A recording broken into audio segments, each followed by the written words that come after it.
Hey, you guys, it's Jennifer. Welcome back to the channel. I'm so happy to have you. I wanted to make a quick video today.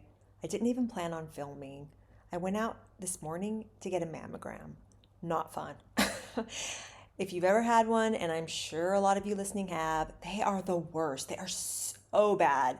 And here in Germany, I don't know what they're doing, but this particular machine that I had mine done on today, I'm telling you, I think it was a torture device from, I don't know, like the 16th century or something. It was so painful. So I'm just not having it. I did not want to turn the camera on, but I still wanted to talk to you guys because as bad as my morning went with the mammogram from hell, it is nothing compared to the week that Harry and Meghan have been having, or 2 weeks, I should say, particularly Meghan. And you know it's a really bad time because, like clockwork, when the news cycle gets very negative, what does she do? She trots out the kids, and she always trots out Lily. Now, this latest little deal she's posting here, again, you cannot see the child's face. She's in full view, but the child is not. She's also got another picture of the back of this child's head. Poor child's hair looks all disheveled as per usual. And then you see a little bit of like a side view of Lily underneath some desk that she's crawling under while Meghan's working. This is all publicity stills for, as ever, I'm sure that's what's going on, but I think that this is a direct clap back to what was said about them in a Variety article that was published a couple days ago. We'll talk a little bit about that, but it's not good. I mean, all of these excerpts have been published from Tom Bower's upcoming book, Betrayal, in the London Times. And we talked about that in the video that I posted a couple days ago. I'll link it somewhere here so you can go watch it if you haven't. But now, in addition to all of these articles coming out, the serialization from Tom Bower's book, now Variety is releasing an article talking about her. And they're the same people that published a picture of her called the Meghan moment. What was it, back in 2021? So now we've had London Times, Hollywood Reporter, that last September featured a negative headline and article about them. And now we have Variety giving us an even more in-depth look behind the scenes, what was going on between Netflix and between Meghan, and what presumably, right, led to this fallout. And it's really crazy because when you read this Variety article, at several points throughout the entire article, Meghan's lawyer provides direct quotes. So you know that before this article went to press, that a copy of it was sent to Meghan's legal team and her attorney, her representatives, and that's why they've got all this clapback. There's also some clapback from Netflix sources. They're cited as Netflix sources in this actual article, but I still really do feel that what is being put forth in this article is true. Of course it's true, because these people that they're citing, these sources, seem to know a heck of a lot about what is going on in the timeline between Harry and Meghan and Netflix and when all this stuff was going down. What is important about this article, the main gist of what I got from this article, was that Harry and Meghan talk out of both sides of their mouth constantly, and it really seemed like they were playing all these different people, all these different corporations, all these different angles, and they were feeding all of them these different stories at the same time, because I just think that they were desperate. I think that they were thinking that they had to make as much money as they could off of so many different entities all at the same time while they could. So for example, they signed with Netflix pretty quickly after arriving on American soil in 2020. And that was when everyone was saying, oh, this deal was for $100 million. We all know that was probably going to be, if they produced, they could get up to that amount. And so many sources have come out now saying that that wasn't what they ended up walking away with. But they made this deal with Netflix, right? And they were going to produce all this content, and they were going to do all of these things. She was going to do Pearl. He was going to do all these documentaries. And then they had this 6-part documentary where they were going to tell their truth, their story. And of course, Netflix, they were excited. They knew that they could monetize that, Harry and Meghan's dirt on the family. And that's exactly what happened. But really, that was the only project that performed for them. And what's pretty damning is that this Variety article is suggesting that this partnership between Netflix and Harry and Meghan soured. And it soured because sources were claiming that Ted Sarandos and a lot of people over at Netflix were finding out. Essentially, they were blindsided because they found out that Prince Harry was anchoring a deal with Penguin Random House at the same time that they were supposedly under some kind of exclusivity with them. Now, they're saying in this article that, that Harry and Meghan didn't breach any contracts and they didn't do anything wrong. And there was always an understanding that, Harry and Meghan were going to go out and contract other people and entities to try to do other things. But what was happening was, if Harry and Meghan are going to make a deal for Harry to write a book with Penguin Random House, isn't that in conflict with the docuseries agreement that they would have with Netflix at the same time? You have to know that each of these corporations, they want their scoop. They want their exclusive material that's going to make their project stand out. How do you think the people at Netflix feel knowing that Harry and Meghan are working the angles over at the publishing house? And I'm sure Harry and Meghan are promising both Netflix and Penguin Random House these exclusives, like, oh, I'm going to tell you something for my book that only will be in the book. And then they're probably telling Netflix executives that, oh, we're only going to give you special stories that we only give you. And it's like, really? Like, they're just basically working these people and they're double dipping. It just reminds me of George Costanza on Seinfeld, double dipping the chip and the dip. And it's gross and it's greedy and it's not nice. And to me, it's not fair at all to the people that you're doing business with. And the Variety says in the article that because of that, Netflix basically rushed the release of the Harry and Meghan docuseries in an attempt to preempt the release of Harry's memoir Spare, because they wanted to make sure that they got all of the scoop before the book got published. But Netflix even got scooped on Oprah, because the Variety article also mentions that in that whole time that they were working with Harry and Meghan, then they find out that, what's going on with this Oprah thing? Is this going to affect your working relationship with us? What scoops are you going to give Oprah that we're in turn not going to have? That's not going to be juicy and fiery for our docuseries that we're paying you all this money for. You see what I mean? It's so disingenuous and so greedy of Harry and Meghan to behave in a manner like this. But people that are desperate and people that maybe aren't sure about their likability and their sellability, is that even a word, sellability? But they're going to work everybody that they can as quickly as they can for as much as they can. And that's what this Variety article is telling us. You know what? I was telling my mom the other day, I was talking about this and I was saying, think about it. Harry and Meghan, like I talked about in the last video I did about Tom Bauer, have blasted Tom Bauer as being a conspiracy theorist who's basically trying to destroy them. They are painting him as this crazy, manic journalist that's telling a false narrative about them and trying to obliterate them. They're basically using some quotes that Tom gave in an interview where he was saying that their persona and what they're putting out should be obliterated from the British consciousness. And what he meant was, they just bring negativity. They're self-serving. They're all about commercializing the monarchy, and that's what needs to be obliterated. But they're trying to make it seem like it's a personal danger to them, that he's trying to literally take them out. Whatever, they're just exaggerating. But point being, it's like everybody else that speaks about them is a hater, is a conspiracy theorist, and is someone that could potentially, be an actual literal threat to them and their livelihood. But mind you, they can work with Netflix, they can work with Oprah Winfrey, they can work with Penguin Random House. They can work with all these media outlets that they have partnered with in the past, like CBS Morning, all these huge entertainment conglomerates, right? They can work with all of these companies and sell their particular truth, right? Their narrative, their angle. But if anybody comes out and claps back, they're conspiracy theorists, they're deranged, they're dangerous people. And what I was telling my mom was, think about it. What they have been talking about in the Oprah interview, in his book, and on their Netflix series. They've been talking about their supposed truth, their pain, their experience within the royal family, their experience, their negative experience, the way that the British public treated them, the evil, rotten, racist British public that drove them out of the country. That's supposedly their pain, their story. It affected her, according to her, so badly that she wanted to unalive herself while pregnant. Okay? So this is her story, her truth.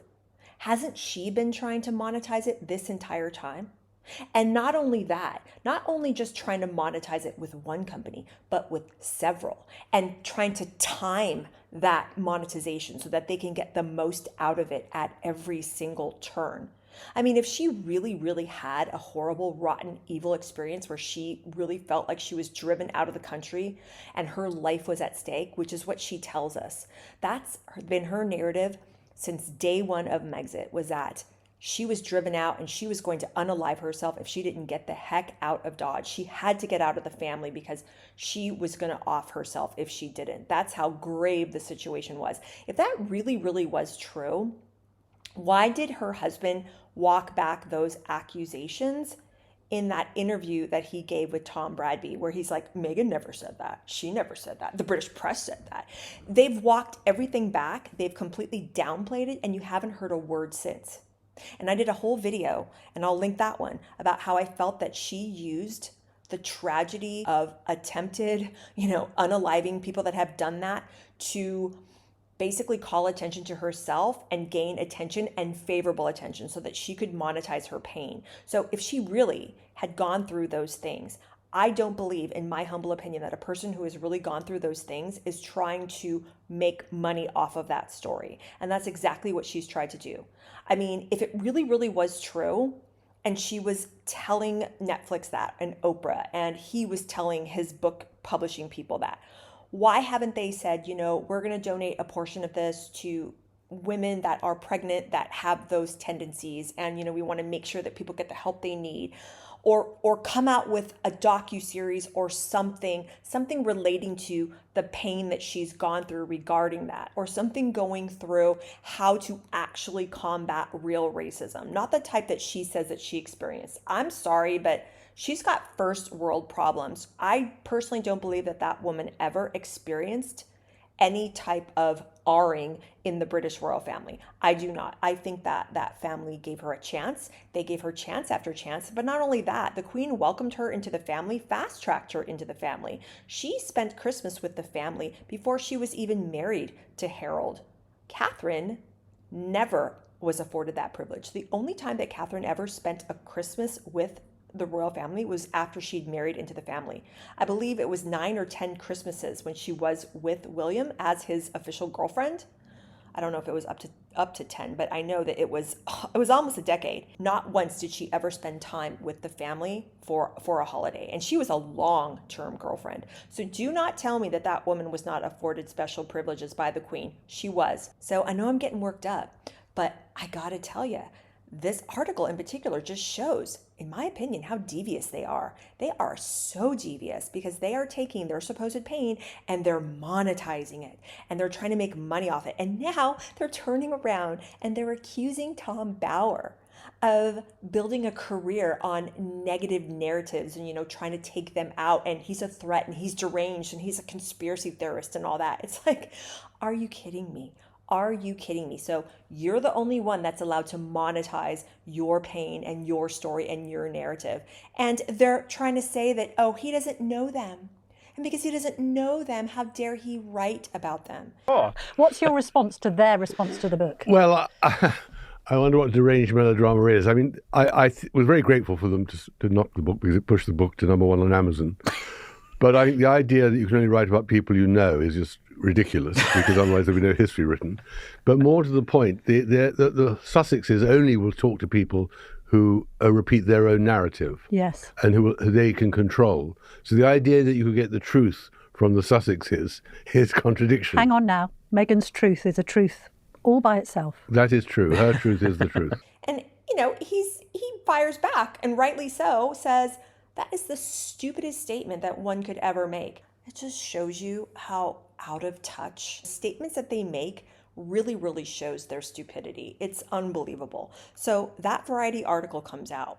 So you know she's upset. You know that she cannot handle it. She can't handle this negative press.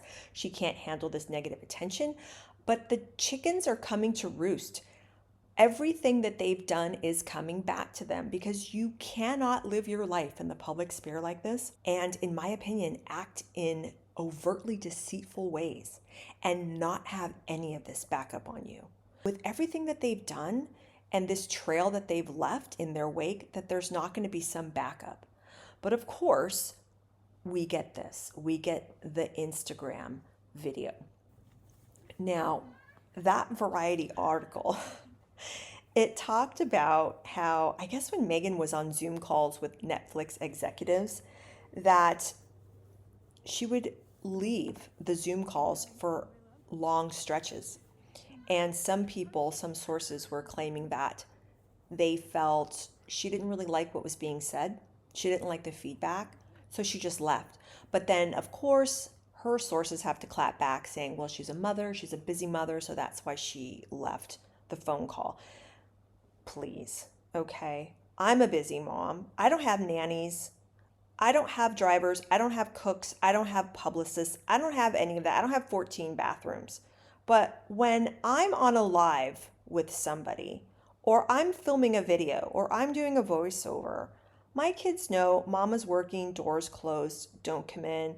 Unless someone is bleeding or something's really going wrong with my son's blood sugar because he's a type 1, like if he's getting like a crazy low and I have to go attend to him, well, that's one thing. But to leave a Zoom call for long stretches just speaks of such unprofessionalism. It's out of control, especially someone like her who has the opportunity to work with a company that has the status of a Netflix. To me, that just is so completely disrespectful. But what I see happening here is this particular video that you're seeing ad nauseum on a back-to-back-to-back roll, and I'm sorry to do that to you, but this is what she does, you guys. So because she was accused of just kind of being flippant and kind of copping an attitude and walking off of a call, she's clapping back saying, oh, well, no, she's attending to her children. And, sometimes moms at home get interrupted by their kids. That's what this whole video is. It's showing her being all cutesy, but then Lily rushes up and she's interrupted. But she's just so delighted that she's interrupted. It's not a big deal. She's just in a shoot for her as ever. Not a big deal. She's just going to run. Okay, no mom acts like that. Okay, I'm sorry. Let's get real here. If I'm filming and I can hear my kids playing Minecraft in the background, I will literally open the door and be like, you guys, I'm trying to film here. And they're like, oh yeah, sorry, mama. But it's like, you're not happy about it, especially when you're on take 11.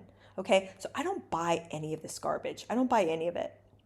And there's another thing that I don't know if you guys know about.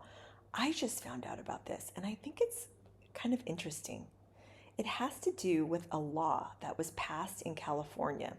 And it went into effect on January 1st of last year, 2025. And what this California law is, it's called the Child Content Creators Rights Act, okay?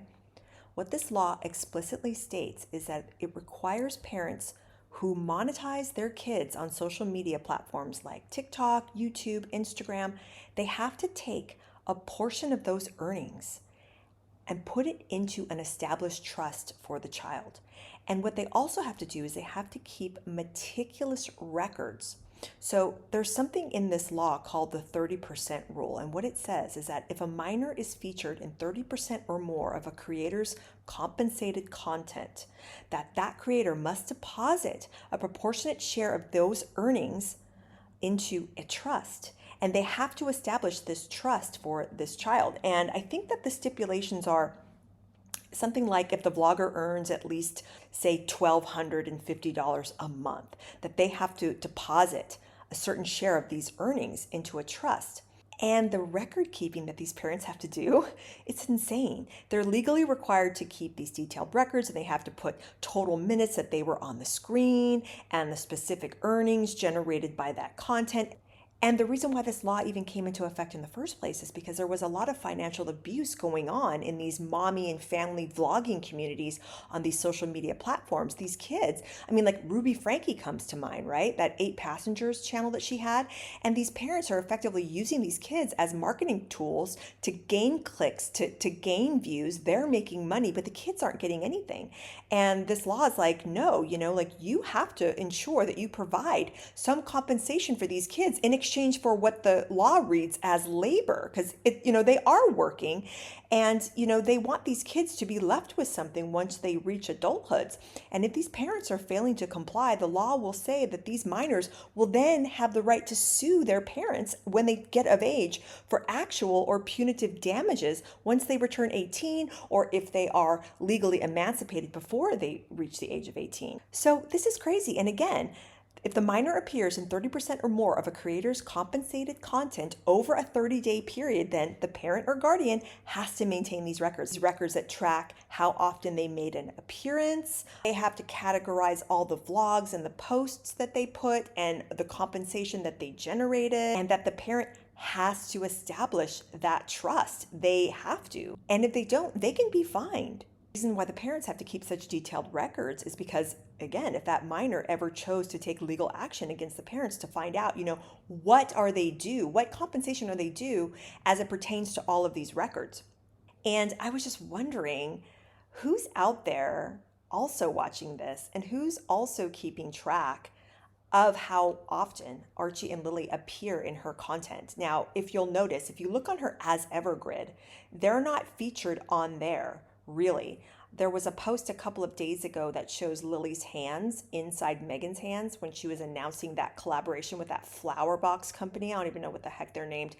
But she does feature Lily heavily on her personal Meghan account, and I believe that is 100% strategic. But if you'll remember, last fall I did a video on this too. Remember that video that they posted? The original video, it was captioned Happy Sunday, and it showed a very clear look of Archie and Lilibet, and they were at some local pumpkin patch with Harry and Meghan, and they were carving pumpkins and doing all that.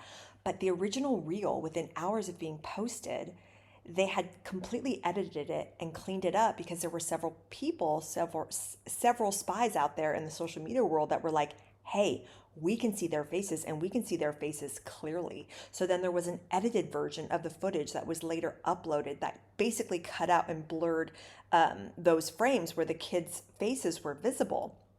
And there were a lot of people saying at the time that this was just clickbait meant to drive clicks over to her As Ever profile.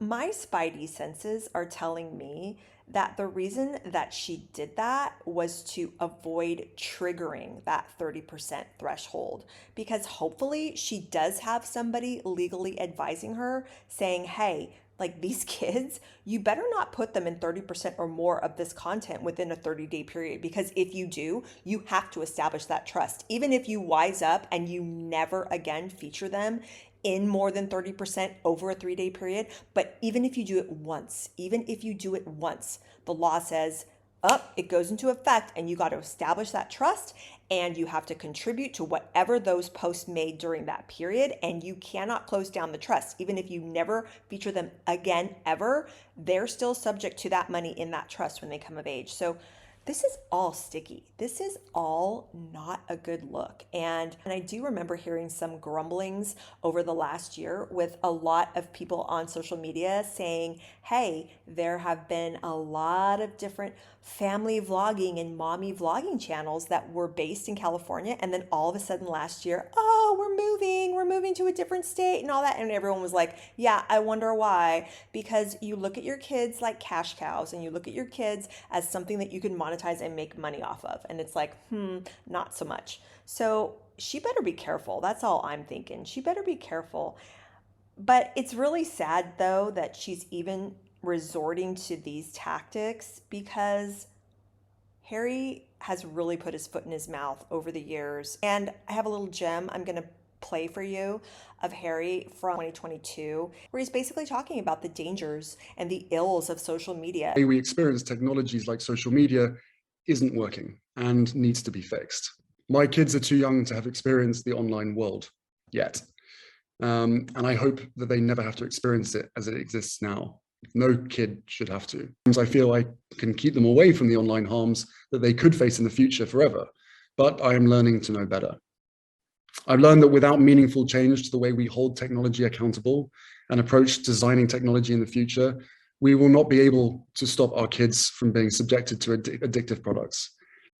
As parents, my wife and I are concerned about the next generation growing up in a world where they are treated as digital experiments for companies to make money, and where things like hatred and harm are somehow normalized. And how he hopes that he never has to, subject his children to social media in the state it is now. And, it's broken and it's harmful and, all the basic stuff that he talks about all the time. And it's like, really, you might want to think about getting a handle on your wife, because I find it disgusting that last week she is shown in a children's hospital wearing a mask, full view, sitting next to these kids' hospital beds, holding these books, looking at them, gazing at them. You can see those kids in full view.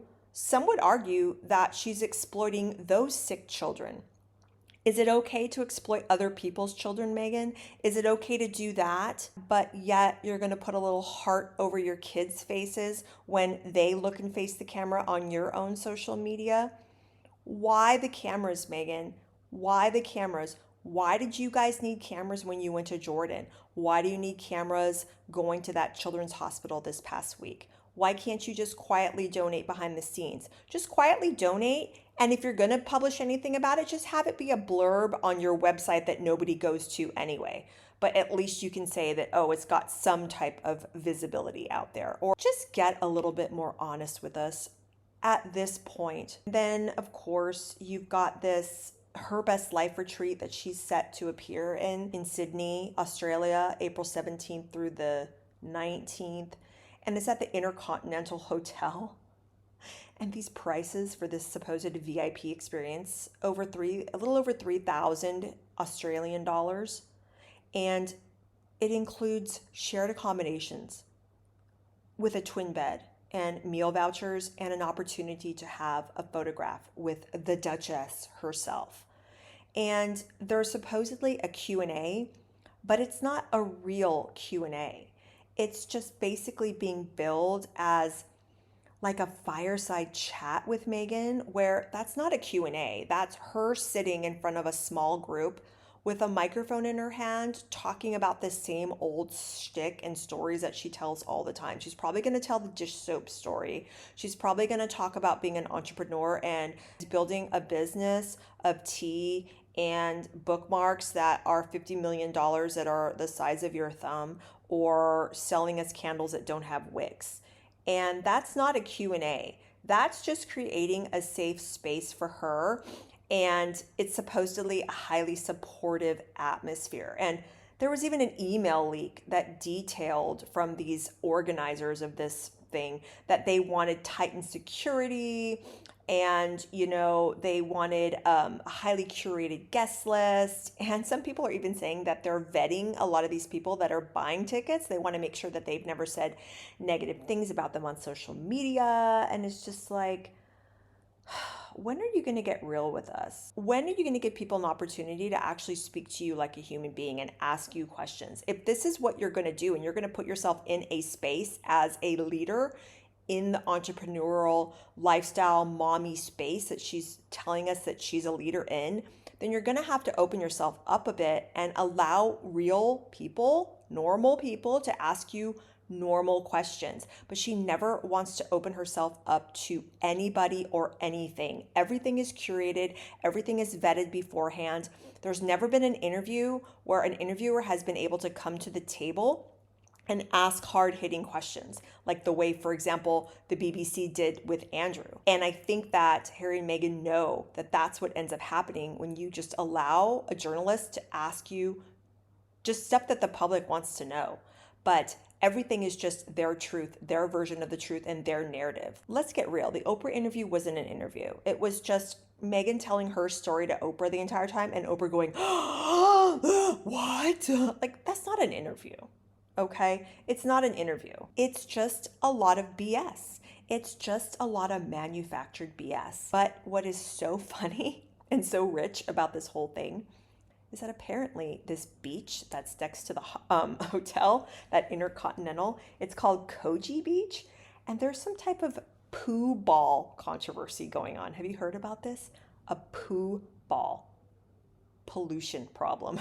And what it is, it's supposedly a reoccurring pollution issue, and it's it's these dark, small, like sphere-like balls or something that's washing up ashore.